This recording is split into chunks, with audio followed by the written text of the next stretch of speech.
जय हिंद दोस्तों, आज सीखेंगे आयत और वर्ग का क्षेत्रफल, परिणाम और विकर्ण।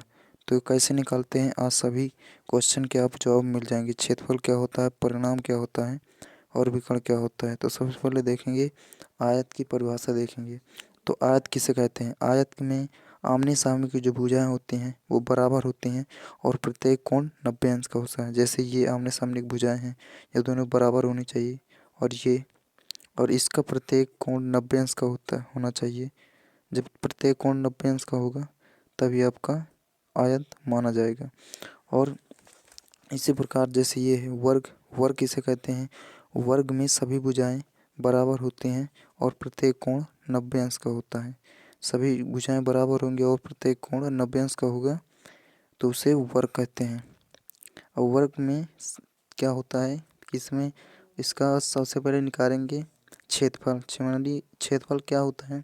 जो इस चारों भुजाएं से घिरी जो जगह होती है, यानी जो एरिया होता है, उसका हम क्षेत्रफल निकालते हैं। और विकर्ण क्या होता है? इनके ये कोना से ये कोना मिलाने पर जो रेखा बनती है इसे विकर्ण कहते हैं।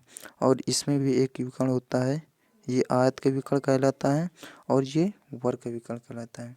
तो इसमें क्या जानेंगे, सबसे पहले वर्ग का क्षेत्रफल देखेंगे। वर्ग का क्षेत्रफल, वर्ग का क्षेत्रफल क्या होता है कि जैसे इसका पहले क्षेत्रफल निकालेंगे तो क्या करेंगे, इसका जो क्षेत्रफल है वो सबसे पहले आयत का क्षेत्रफल निकालेंगे। आयत का क्षेत्रफल क्या होता है? तो इसकी जो लंबाई होती है, यानी ये आपकी लंबाई हो गई और ये हो गई चौड़ाई। तो लंबाई मतलब लंबाई हो गई, लंबाई को मान लेते हैं ए और चौड़ाई को मान लेते हैं बी। तो गुणे चौड़ाई यानी ए गुणे बी, ये आपकी लंबा आयत का क्षेत्रफल हो गया। और जैसे अब इसका आयत का अब परिमाप निकालेंगे। परिमाप क्या होता है?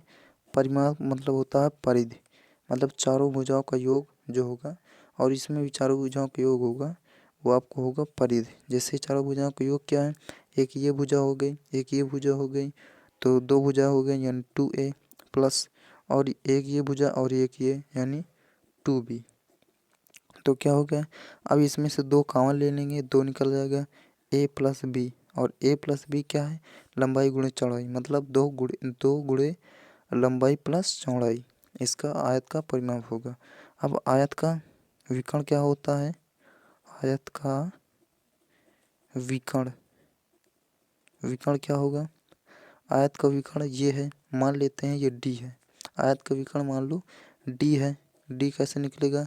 इसमें आप पाइथागोरस प्रमेय लगाएंगे तो ये डी स्क्वायर होगा यानी कर्ण स्क्वायर, और ये इसको मान लेंगे आधार, यानी ये है ए, तो ए स्क्वायर प्लस ये लंब बी स्क्वायर। तो इस प्रकार हो जाएगा आपका डी बराबर होगा, यानी आयत का विकर्ण कितना होगा? ए स्क्वायर प्लस बी स्क्वायर, और रूट में ये लग जाएगा, ये आपका आयत का विकर्ण हो जाएगा। अब इसी प्रकार जैसे वर्ग है, यानी वर्ग का विकर्ण और वर्ग का परिमाप और वर्ग का क्षेत्रफल। तो वर्ग का क्षेत्रफल कितना होता है? तो वर्ग का क्षेत्रफल क्या होगा? वर्ग का क्षेत्रफल क्या होगा? लंबाई गुणे चौड़ाई। इसमें तो लंबाई और चौड़ाई सब समान है, तो क्या लिखेंगे, लंबाई और गुणे चौड़ाई क्या होगा? मान लेते हैं ए है तो ये भी ए होगा, ये भी होगा, क्योंकि वो वर्ग में सभी भुजाएं समान होती हैं। तो ए गुणे ए यानी ए स्क्वायर, यानी अर्थात वर्ग का क्षेत्रफल क्या होगा? भुजा का स्क्वायर या भुजा के स्क्वायर होगा। अब देखिए वर्ग का क्या परिमाप क्या होगा? वर्ग का परिमाप क्या होगा? तो वर्ग परिमाप के लिए चारों भुजाओं का योग कर देंगे। तो कितने भुजाएं? 1 2 3 4, तो 4 ए हो गया। ए क्या है? भुजाएं, तो ए गुणे भुजा, ये हो गया ए गुणे भुजा। अब वर्ग का क्या होगा? वर्ग का वर्ग का विकर्ण। तो वर्ग का विकर्ण क्या होगा? तो वर्ग का विकर्ण फिर वही यहाँ पर पाइथागोरस प्रमेय लगाएंगे। यहाँ पर ए स्क्वायर और ए स्क्वायर मान लेते हैं डी है, तो यहाँ पर वो डी मान लेते हैं, तो इसको भी डी स्क्वायर ये आधार और लंब, आधार हम लोग सेम सेम है तो ए स्क्वायर। अब क्या करेंगे, यहाँ पर ये हो जाएगा 2a²।